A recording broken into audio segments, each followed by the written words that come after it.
السلام علیکم ویورز، میں ہوں شاکر سولنگی۔ ویورز، وزیر اعظم عمران خان نے گلگت بلتستان میں جو گزشتہ روز تقریر کی تھی کہ میری ابھی 2-2.5 سال تو معیشت پر توجہ تھی، لیکن اب احتساب کا شکنجہ ٹائٹ کروں گا اپوزیشن کے خلاف، ان کو عمران خان نہیں چھوڑے گا۔ جس طرح کی دھمکی آمیز جو انداز تھا وزیر اعظم کا، اس پر آج بات کریں گے کہ آخر حکومت کیا کرنے جا رہی ہے اپوزیشن کے خلاف، مزید کس طرح کا شکنجہ ٹائٹ کرنے جا رہی ہے۔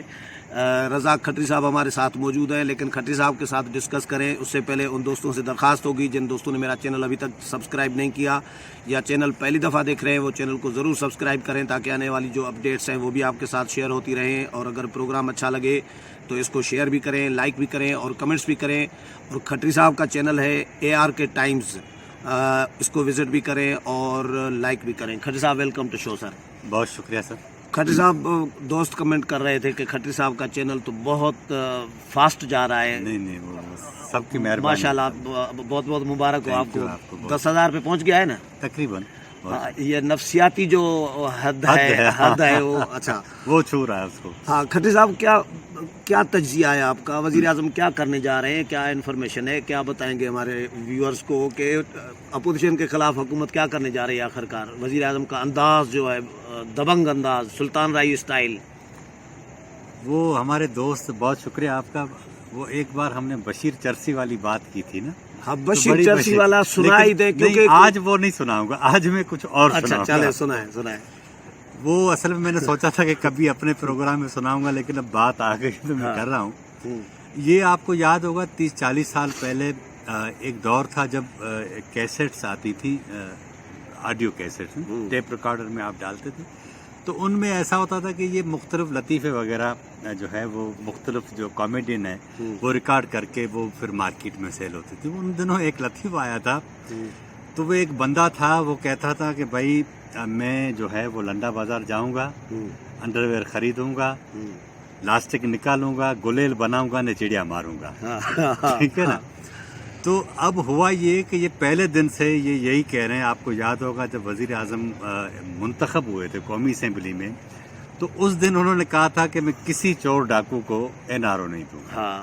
وہ آج بھی 2 سال تک ایک ہی یہ بات ہے جس پر اڑے ہوئے، باقی ساری باتوں سے انہوں نے یو ٹرن لیا۔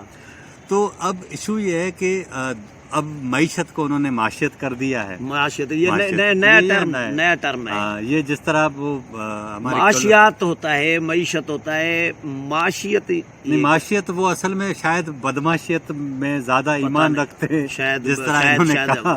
پی ٹی آئی کی ٹرم ہے یہ۔ ہاں، تو اب یہ کہہ دیا مجھے یہ کہ مجھے جہاں تک یاد پڑتا ہے کہ سیاسی جماعتوں کی جو اتنی دشمن ہے وہ آمریتیں ہوتی ہیں، ٹھیک ہے نا، کیونکہ وہ جب تک ان کو بالکل جو ہے وہ کریش نہیں کرتی تب تک اپوزیشن کا، سیاسی جماعتوں کا یہ حشر ضیاء اور مشرف کے مارشلاؤں میں۔ ہاں، مقصد یہ کہ یہ ہوتا ہے سیاسی انتقام، لیکن اگر وزیر اعظم ہر جلسے میں یہ کہے کہ میں بس تمہیں نہیں چھوڑوں گا، وہ بھی داڑھی پہ ہاتھ رکھ کے، داڑھی پر ہاتھ رکھ کے، تو یہ بڑی خطرناک سائن ہوتی ہے۔ اس سے 2 چیزیں ہوتی ہیں، ایک تو یہ کہ آپ کا وزیر اعظم یا تو اتنا کمزور ہو چکا کہ وہ اب کچھ بھی کرنے کے لیے تیار ہے، ہاں ٹھیک ہے۔ دوسرا یہ کہ یا تو وہ اتنا منتقم مزاج بن چکا ہے کہ وہ کسی کو بھی نہیں چھوڑے گا نا۔ دیکھیں نا، ایک تو چور ہیں اپوزیشن کے، ٹھیک ہے بھائی، ہم آپ کہتے ہیں تھوڑی دیر کے مان لیتے ہیں، لیکن وہ جو آپ کے چور ہیں، کیا وہ فرشتے ہیں، کیا ہیں؟ آپ نے خود ان کو لندن جانے کا اسپیس دیا، جہانگیر ترین کو بھگا دیا، خود ساری چیزیں کی، یا اس طرح کے بہت سارے، چینی کا ایشو ہے، آٹے کا ایشو ہے، کوئی اس کی یار نیب میں جتنے لوگوں کی فائلیں پڑی ہوئی ہیں، پی ٹی آئی کے لوگوں کی، آپ کے غلام سرور خان کی پڑی ہوئی ہے، عاطف خان کی پڑی ہے، پرویز خٹک کی پڑی ہوئی ہے، اسپیکر اسد کیسر کے خلاف بھی بتایا جا رہا ہے، اور آپ کے وزیر مذہبی امور نور اللہ قادری کی پڑی ہے، آپ کے فردوس عاشق اعوان کی پڑی ہے، وہ بھی تقریباً آدھی پی ٹی آئی کی پڑی ہوئی ہے، ان کے خلاف تو کوئی فائل نہیں کھل رہی۔ جو چور بھی تو تقسیم کیے ہوئے ہیں انہوں نے، اپنے الگ ہیں، ان کے الگ ہیں، تو اب اپوزیشن کو یہ نہیں چھوڑیں گے تو اپوزیشن میں تھے تو کہتے تھے کہ پنجاب کے سب سے بڑے ڈاکو پرویز الہی ہیں، اور پرویز الہی کو اتحادی بنایا ہوا ہے. اپوزیشن میں تو تھے تو ایم کیو ایم کو دہشت گرد قرار دیتے تھے, اب کہہ رہے ہیں کہ بھائی ایم کیو ایم والے تو نفیس لوگ ہیں, نفیس لوگ ہیں, اور کہتے ہیں بھائی یو ٹرن لینا یہ عظیم لوگوں کی علامت ہوتی ہے, نشانی ہوتی ہے یار. اب عمران خان یہ دنیا کی تاریخ کے واحد وزیر اعظم ہیں جن کو کبھی کہتے ہیں میں ریاست مدینہ بناؤں گا, کبھی کہتے ہیں مجھے ایران جیسا نظام چاہیے, کبھی کہتے ہیں مجھے چین جیسا نظام چاہیے. میں حیران تو کبھی یہ ترکی جیسا. میں آپ کو ایک بات بتاؤں, میں حیران اس بات پر ہوں کہ یہ جتنے نظاموں کی بات کرتے ہیں یہ وہ نظام تھے جو اپنے ادوار میں اس دور کی صفاق قوتوں سے لڑنے کے بعد ان کو شکست دینے کے بعد عمل میں آئے. لیکن ظاہر ہے کہ جو طاقتور قوتیں آپ تو ان کی گود میں بیٹھے ہیں, تو آپ نظام کس طرح لائیں گے؟ نہیں, یہ سب ممالک کے نظاموں کو ملا کے ایک چونچو کا مربع یہاں پہ نظام نافذ کرنا چاہ رہے تو دیا ہے انہوں نے, ایسا ہی ہے, وہی بنایا تو دیا. میرا خیال ہے مجھے بتائیں نا کہ 2 سال ہو گئے سر, آپ اندازہ کریں ان 2 سالوں کے دوران آپ 600-700 کے قریب یہ دن بنتے ہیں نا, ان سب کے اخبارات اٹھائیں, ہر دوسرے تیسرے دن انہوں نے کوئی نیا شوشہ چھوڑا ہے. لوگوں کو دینے کے لیے کچھ نہیں ہے. ابھی لاکھوں لوگوں کو بے روزگار کر دیا ہے یار, میں بھی بے روزگار ہو گیا. ظاہر ہے یوٹیوب چلانے کا شوق ہے تو وہ تو آپ کو پھر کرنا پڑے گا. ظاہر ہے تو یار یہ مطلب میں تو حکومت کی طرف سے, ظاہر ہے حکومت کا ظاہر پالیسی تو حکومت کی ہے, پالیسی تو ان کی ہے. تو یہ اب جتنا عرصہ رہیں گے نا, ملک اگر بدلنا ہوتا نا تو 2 سال کے اندر بدل جاتا, کچھ بہتری ہوتی. میں سادہ سی زبان میں یہ سمجھتا ہوں کہ بہتری جو ہوتی ہے وہ نظر آتی ہے, محسوس ہوتی ہے.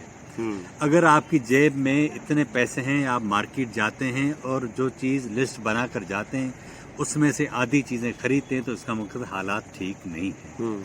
یہی اس وقت ہو رہا ہے. اب یہ معیشت کس طرح بہتر بنائیں گے, مجھے یہ بتائیں. حیرانگی کی بات ہے کہ ایک پوری پاکستان کے اندر ایک پورا سسٹم موجود ہے, قانون موجود ہیں, ادارے موجود ہیں. آپ کو یہ ضرورت پڑی کہ آپ ٹائیگر فورس لے آئیں, وہ کیا کریں گے؟ ایشو یہ ہے کہ آپ کی ٹائیگر فورس کے لیے میں نے بتایا تھا آپ کو, شاید نہیں بتایا تھا. ٹائیگر فورس کے لیے پشاور میں جو سوشل میڈیا کے لوگ ہیں, یوٹیوبرز وغیرہ, انہوں نے لوگوں سے پشاور کے بازاروں میں جا کر بیوپاریوں سے, تاجروں سے, بزنس کمیونٹی سے بات کی ہے. تو بزنس مینوں نے یہ کہا ہے, تاجروں نے, کہ ٹائیگر فورس ہماری دکانوں مارکیٹوں میں آئی تو ہم ٹانگیں توڑ دیں گے. یہ میں نے ویڈیو خود سنی ہے. سر دیکھیں نا, مطلب یہ تو آپ ایک انارکی کی طرف لے کے جانا چاہ رہے ہیں, کیا کرنا چاہ رہے ہیں؟ یہ آپ کو یہ وہ آدمی پاکستان کے اس پولیٹیکل کلچر میں پیدا ہوا ہے جو حکومت میں ہوگا تب بھی وہی کرے گا, حکومت سے باہر آئے گا تو بھی وہی کرے گا. یعنی وہ والی بات کہ گلیل بنائے گا اور چڑیا مارے گا, اور کوئی کام نہیں. لیکن خطیب صاحب جو پہلے دن سے راگ آلاپ رہے ہیں, خان صاحب, میاں صاحب چلے گئے, خان صاحب کو پتہ نہیں چلا. میں نے آپ کے پروگرام میں کہا, دیکھیں خان صاحب کس طرح کہہ رہے ہیں کہ این آر او نہیں دوں گا. مطلب میاں صاحب چلے گئے ہیں نا, اب کہہ رہے ہیں کہ میاں صاحب کو واپس لائیں گے. واپس تو آ ہی نہیں سکتے. میں آپ کو بتاؤں, آپ کے ناظرین کو, کہ برطانیہ اور پاکستان کے درمیان مجرمان کے تبادلے کا کوئی قانون نہیں ہے. اوکے, ایک تو یہ. اچھا, دوسرا یہ کہ برطانیہ دنیا میں وہ واحد ملک ہے جو کہتا ہے کہ اس دنیا کے اندر برطانیہ ایک اور دنیا ہے.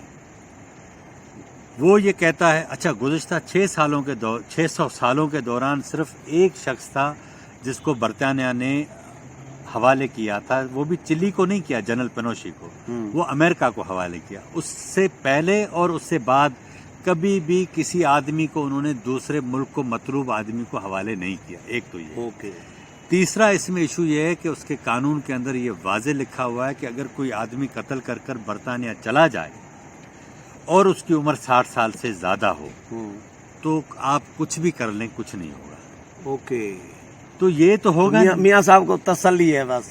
نہیں, ان کو معلوم ہے یار, وہ تو یہاں سے نکلنا چاہ رہے ہیں. تو پہلے بھی پتا ہوگا. دیکھیں نا, میاں صاحب پاکستان کے پولیٹیکل کلچر میں انہیں اندازہ تھا کہ کس طرح ان کو جو ہے وہ آپ چکما دے کے نکلیں گے, اور وہ انہوں نے کیا, اور ان کو وہ کرنا چاہیے تھا. کیونکہ اگر وہ ہوتے تو جس طرح عمران کا بیہیویئر ہے نا, تو وہی کرتے. عقل مند آدمی کا کام یہ نہیں ہوتا کہ آپ پاگل کتے کے پاس قریب چلے جائیں.